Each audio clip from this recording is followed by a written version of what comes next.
I'm glad you want to know about how the Chileans came to the California gold rush. It didn't happen for a long time because we didn't know. You may want to know why the Chileans came. That's the question that some people ask. Why Chile? Why at the end of South America? Well, what about all the people closer by? What about, I don't know, Peru, or Guatemala? What about Mexico? The easy answer is the port of Valparaiso. Valparaiso is the port of Santiago, one of the largest cities in South America. There's a port right in front of about 50, 60 miles inland in Santiago. But the harbor there is big, and there are, there's the protecting land that sticks out to protect the water and the ships inside. And almost every ship coming around from the Atlantic Ocean to the Pacific Ocean comes up along by Chile. And most of them stop at Valparaiso because that is the place to trade. That's the place to sell the cargo, to get new cargo, to get the mail, to swap the mail, and all these things. So basically I could just say, from Chile you could get a ride. Chile did not have passenger ships, did not need them. All the ships from the United States, from Europe, all the countries of Europe, from Brazil, from Argentina, they all come around Cape Horn, which is, you've probably heard about. It's a terrible journey. It's strong winds and icebergs and storms and dangerous rocks. So when the people come around and get safe into the Pacific Ocean, they come up along Chile and they need a rest anyway. So they stop at Valparaiso. The men all go into Santiago, have a few days off. Meanwhile, the men on the ship are working to transfer the cargo and all that. And then if somebody wants to go north, they just pay the captain and they get a ride. So this was not true of the other countries, even Mexico. Mexico has some good ports, like Acapulco, for example, but there is no city there, or there wasn't then. No cargo.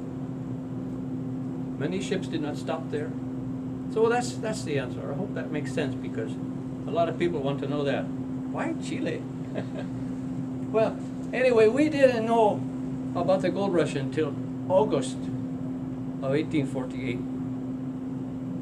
I was in Valparaiso. I grew up in Valparaiso. My parents live in Santiago, and my brothers all live in the towns around there, Valparaiso, Santiago, or the towns in between. And a ship come into Valparaiso harbor from the north. Just like any ship, we didn't pay much attention, but then we heard the men on the ship were talking about Alta California, far away in North America. So we went down there, and they were telling us that somewhere in North America, in a mountains called Sierra Nevada, on a river called the Rio de los Americanos, they were finding gold. They said there was a lot of gold. You could just pick it up with your fingertips, or you could pry it out of the rocks with a knife. We thought, oh my gosh, we should go up there. We should go up there. My brothers and I, we talked about it. We were all excited, but the ship left, and we turned to other things, and we kind of forgot about it for a while. And then another ship came. And this ship, the men said, in Alta California, the men are leaving. They're leaving their herds. They're leaving their orchards. They're leaving their mills. They're leaving their families. They're going into the mountains to look for gold. Monterey is almost deserted, the capital of California. So we think, oh my, we should get on this. This may be the big chance of our lives. We should go to California. But the ship goes away, and our excitement fades away, and we don't go. And we don't do anything. We wonder about it, we talk about it, but then the third ship stops. And on the ship this time, the men have the gold. They have bags of gold, they have pouches of gold.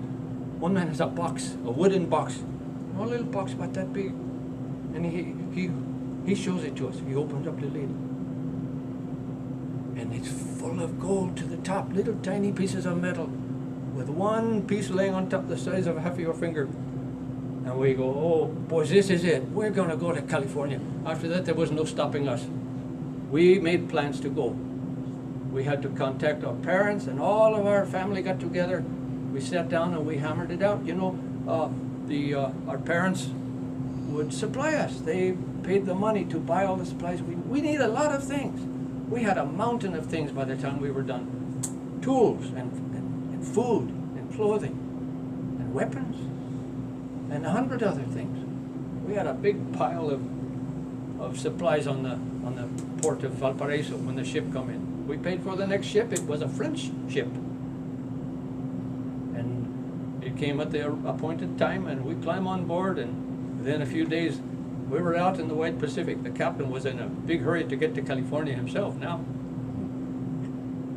So 10 weeks, 11 weeks, I think, on the Pacific. And then we sail into the Golden Gate. Oh, I will never forget that experience. It was so grand, so beautiful.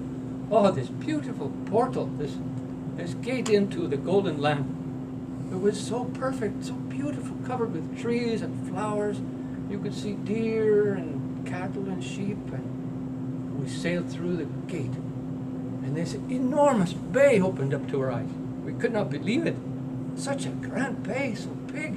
And the captain, he says, well, there's nothing. There's a bay down that way, 50 miles long. And up that way is another 50 miles, and then it turns and it goes 100 miles back into the inlet.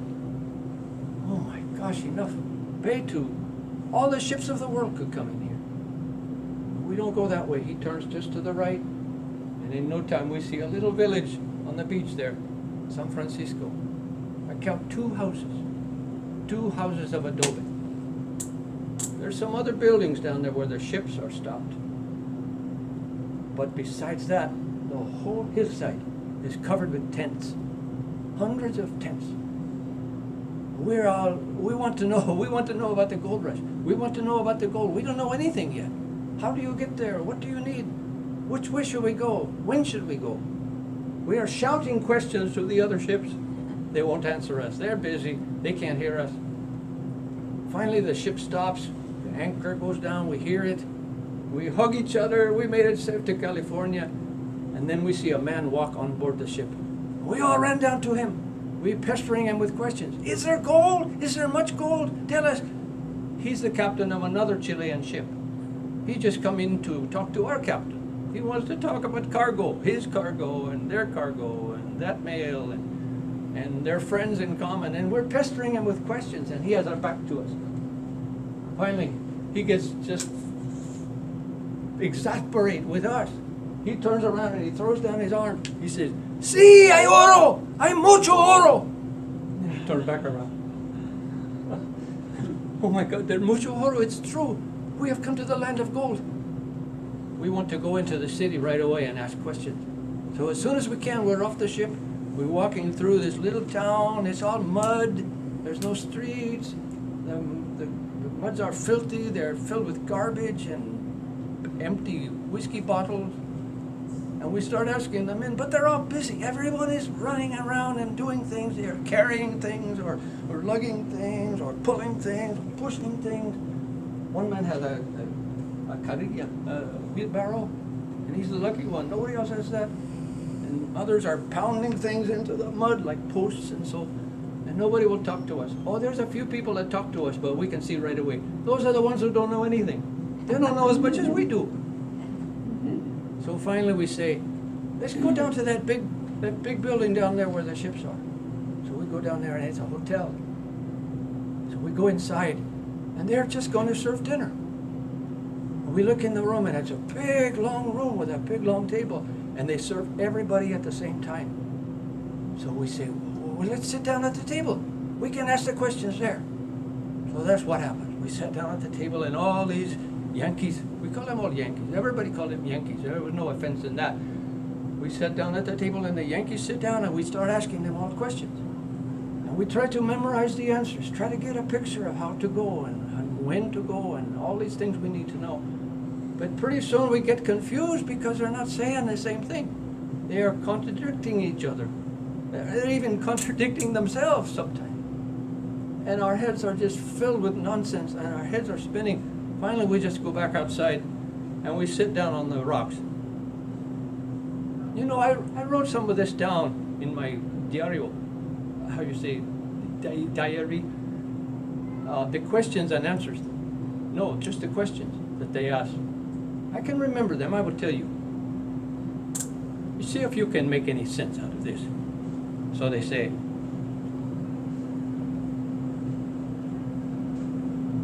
oh, don't go to Sacramento. There's no gold there. The place is Stanislaus. Oh, stay away from Stanislaus. Sacramento was a better bet. A fellow got $1,000 in one day there. The mines are flooded, and it's crazy to think you can go there now. I had a friend of mine just came back, and he said he was in water up to his middle.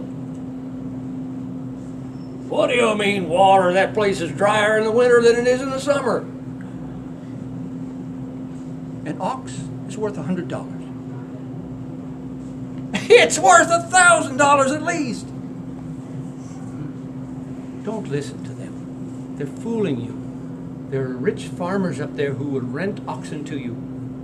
Just bring your carts. Oh, don't try to carry a cart through those marshes and up those hills.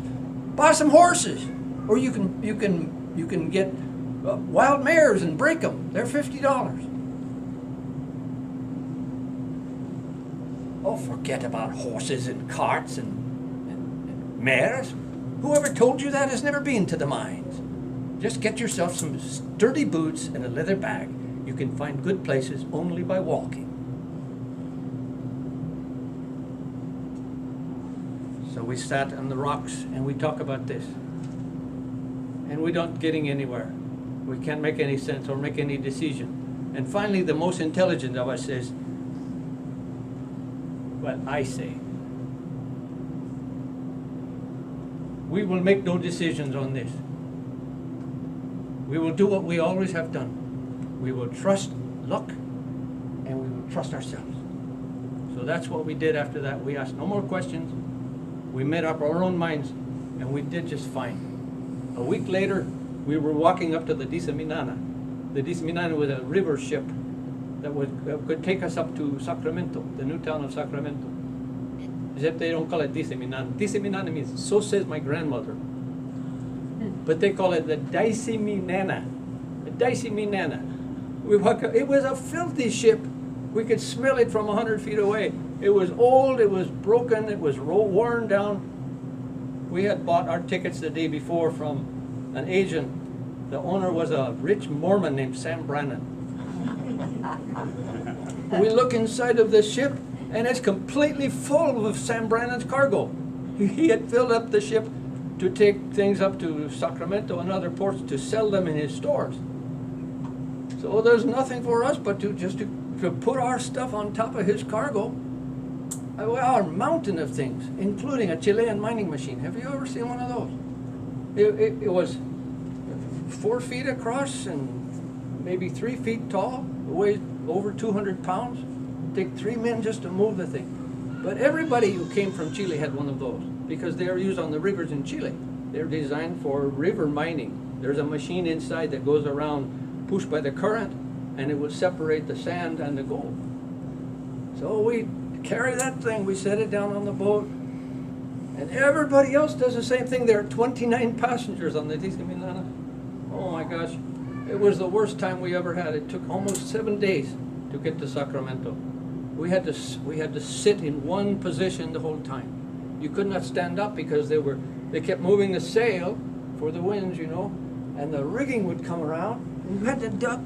So you might as well just stay sitting down. And even then you had to shield your face from the ropes, and the sailors would walk straight across the cargo without looking at anything, and you had to duck and get out of the way of those. It was terrible. You could not lay down. You had to sleep standing up, and you had to protect your things. You had your weapons close, and everybody's a thief. We had brandy and wine. It was all stolen the first night. And in the morning, everybody was juiced as a grape. It looked like a battlefield, and everybody looked like a bandit. And it just went from worse to there.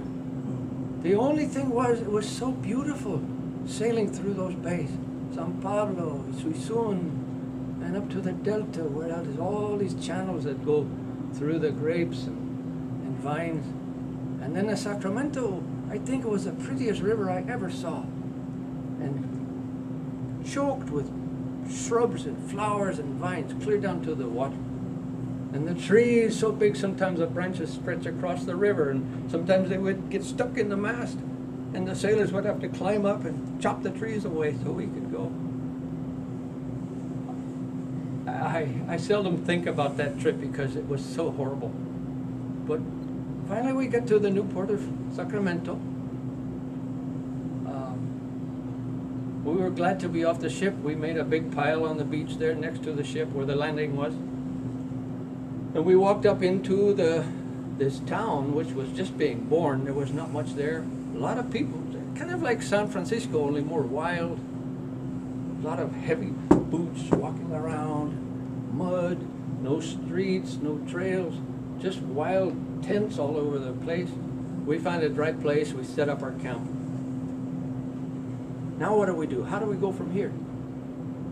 And they say, well, from here you have to go to El Molino. That's what we had called it. El Molino is the mill. Everybody called it El Molino. We found out later there was a camp there called Coloma. So we tried to call it that. But to get to El Molino, if you have many things, you have to hire somebody to take your things. You cannot carry them. It's too far and it's up in the hills. So we finally find, after a lot of trouble, we find a man called a teamster. He has a wagon big enough to hold our things. He will take our Chilean mining machine and all of our weapons and clothes and food and stuff. So we start off in the morning on the Coloma Road, I think they said. The first day was just across the Sacramento Valley. It was beautiful. There was nothing but trees and flowers, you know. There was no houses, no fences, no roads, but so many flowers. It was a paradise of wildflowers in those days. I was enchanted by the flowers. And then we got up into the delta where we sailed up this. Wait, I'm repeating myself, haven't I? I'm sorry, I got confused. We are going across. Yes, we are going toward the mountains. We are on the trail, and we go one day and we stop just where the road starts to go away from the river. So we camp there, and the man says there's no more water after this. So we have to go dry or we drink from the creeks. We start climbing up the hills, and it's very hard. It's very steep. We were afraid. Sometimes we were so slow that the wagon with its horses could get away from us. It could get out of sight, and maybe we would not be able to find the way. But that cannot happen. In California, all the roads are marked by whiskey bottles. There was a saying among the Chileans, if you want to find a Yankee, you just follow the bottles. And it was true all the way to Coloma was the bottles. It took us more than 3 days. At the end of the third day, we climbed this long, long hill. It took us all morning and part of the afternoon. We got to the top, and the man says, there'll be no more climbing. And it was true, and we were so glad. And we would turn to the right, and we follow a little ridge. And we were in the shadow of a hill off to our west. And he says that hill was named after a man, Thompson. So we go past Mr. Thompson Hill, and we start to go down. And we go a little ways, and then we turn to this way.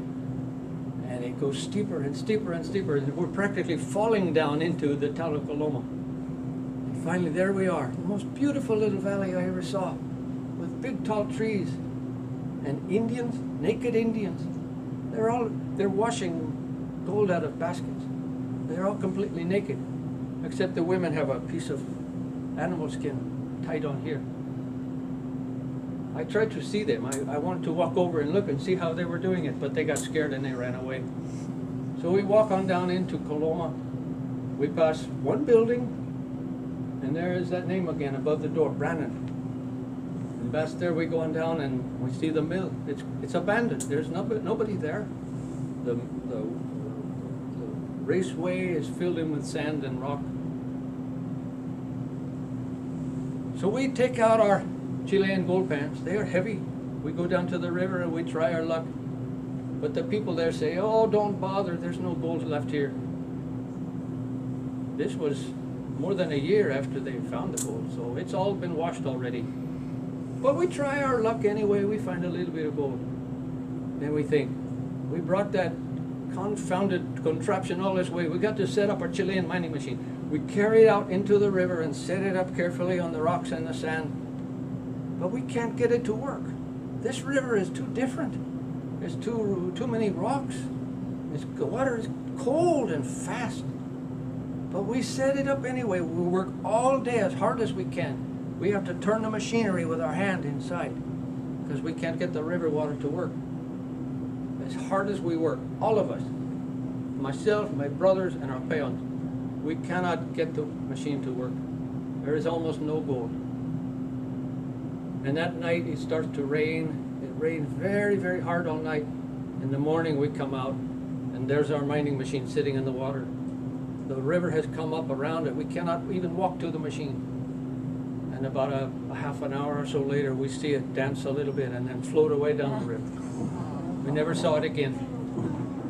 All the Chileans brought mining machines to the gold country, and all of them were abandoned because they didn't work in these rivers. Chilean rivers are different. The Chilean rivers flow across the ground in the valley below.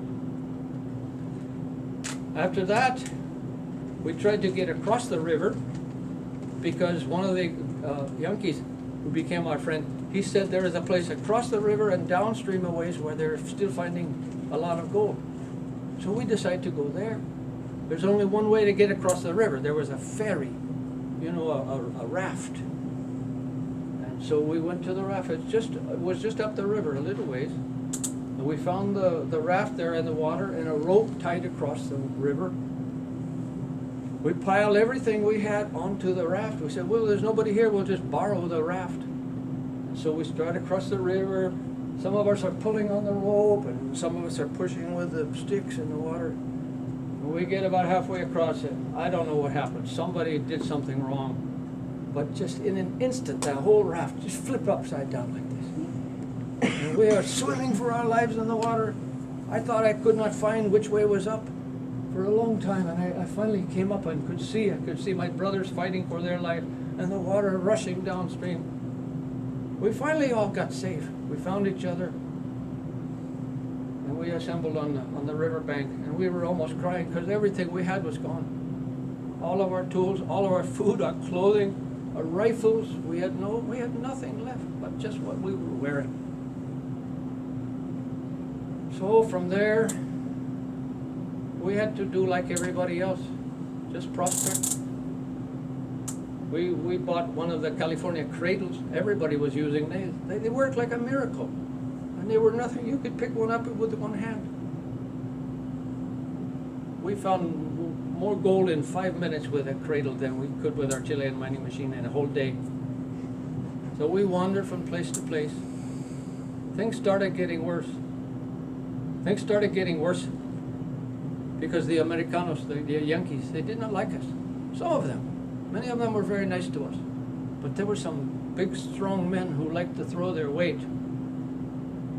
And they would say, "You Chilean, get out of my way!" And sometimes if we were prospecting in a creek or a river, they would come and they would say, "You Chileans, largo de aquí!" This is bad Spanish for you. Go away, go far away. We never obeyed them. We never paid them any attention.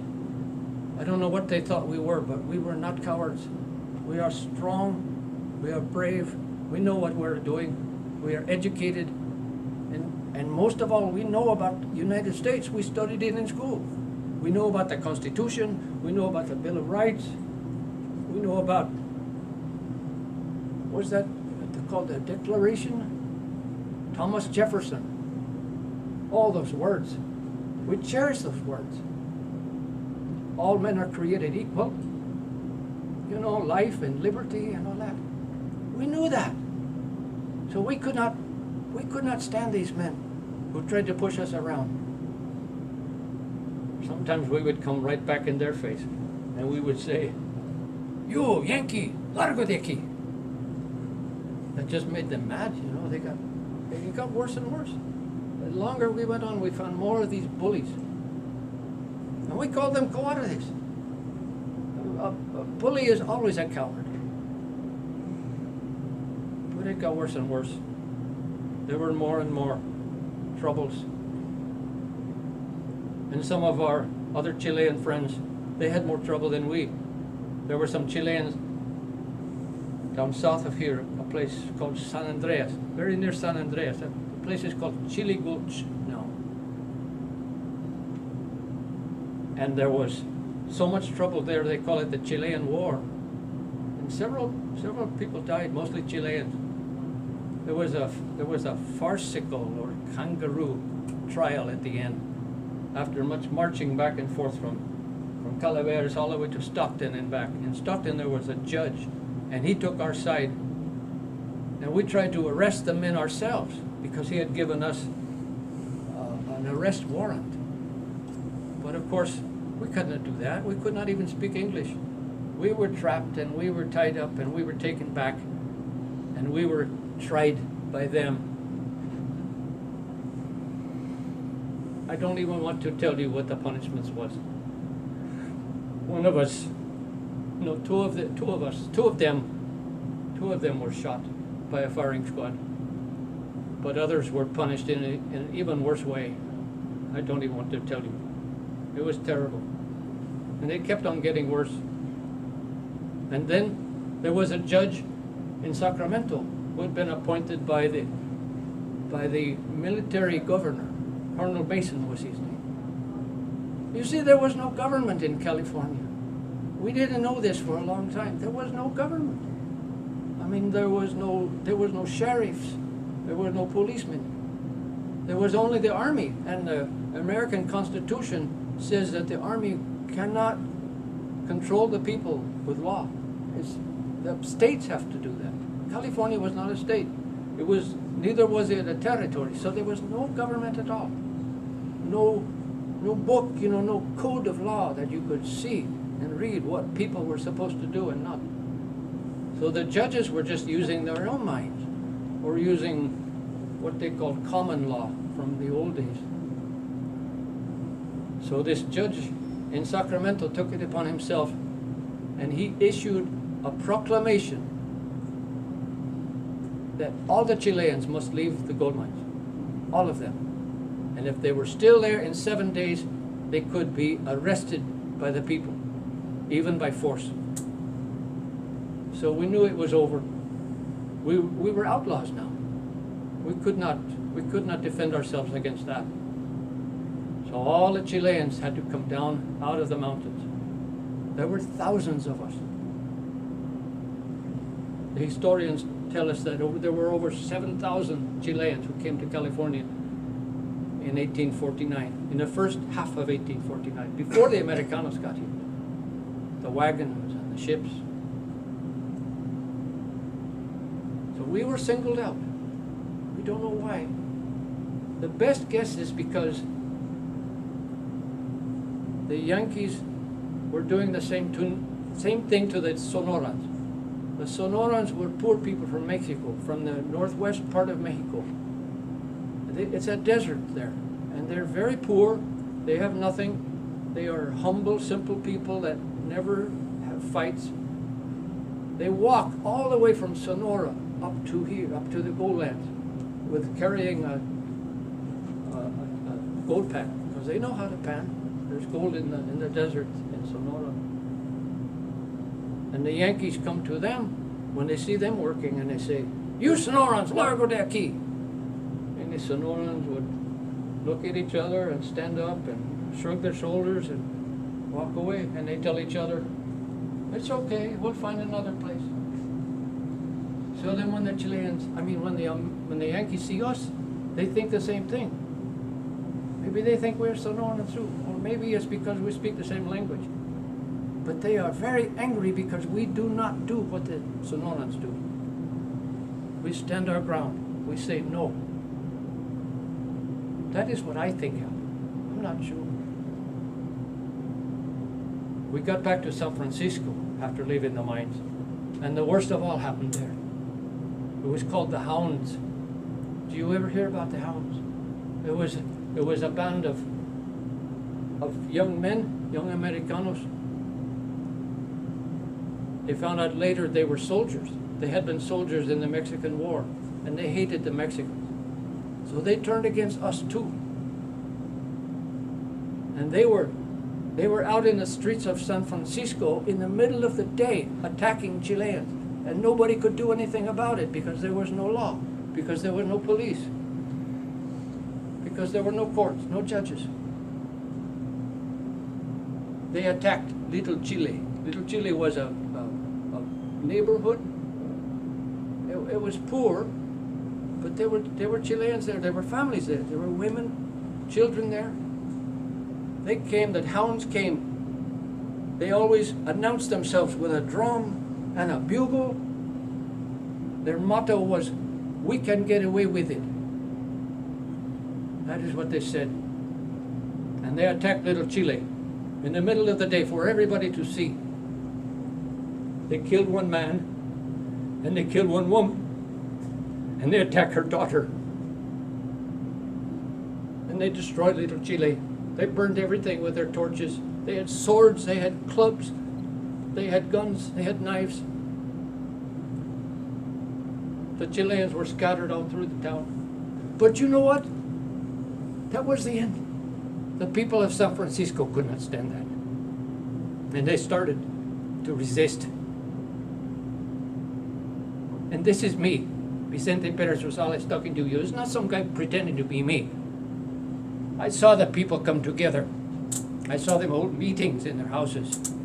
And they were selecting delegates to go to a convention. They wanted their law back. They wanted the law. They wanted the United States back. And before anybody thought it possible, there was a convention in the capital, Monterrey. And in only 6 weeks, they produced a constitution, a ratified constitution, and they sent it to Washington. Asked it to be a state. But they did not wait for an answer. They hold another convention in the new capital, San Jose.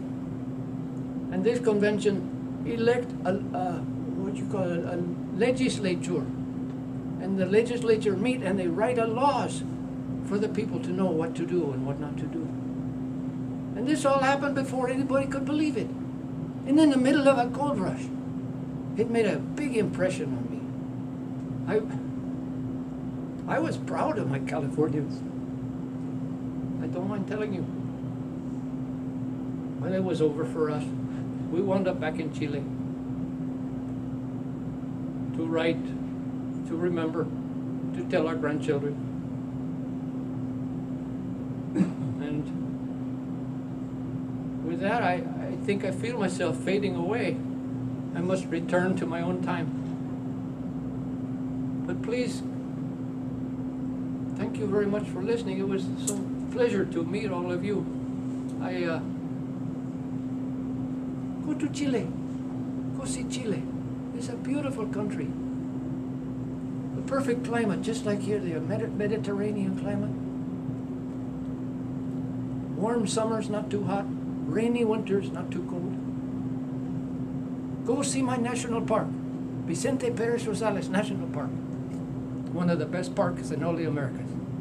And go to the Museo Nacional in Santiago, the State Museum. And you will find a book. You can find my name, Vincente Pérez Rosales, President of the Senate. Y con eso me voy. Hasta que nos vemos. Adiós. Y que les vaya bien.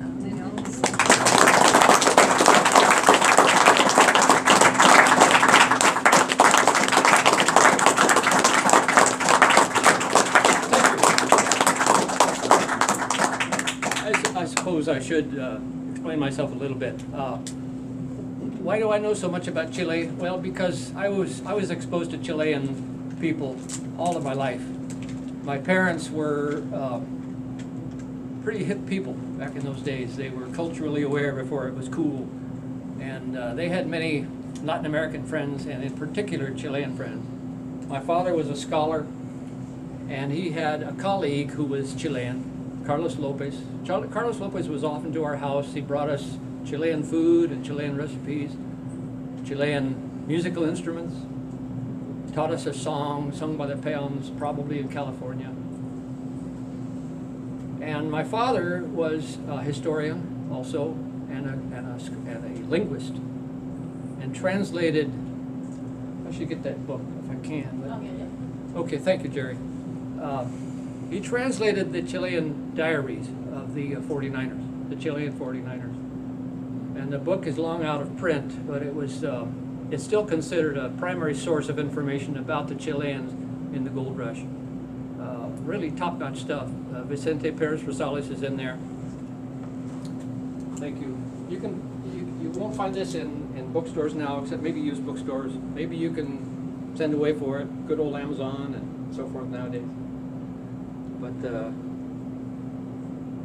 my dad, who basically wrote this book, he donated the last 500 copies to the museum here, and they were sold in the bookstore. And they went pretty fast. It's a great read.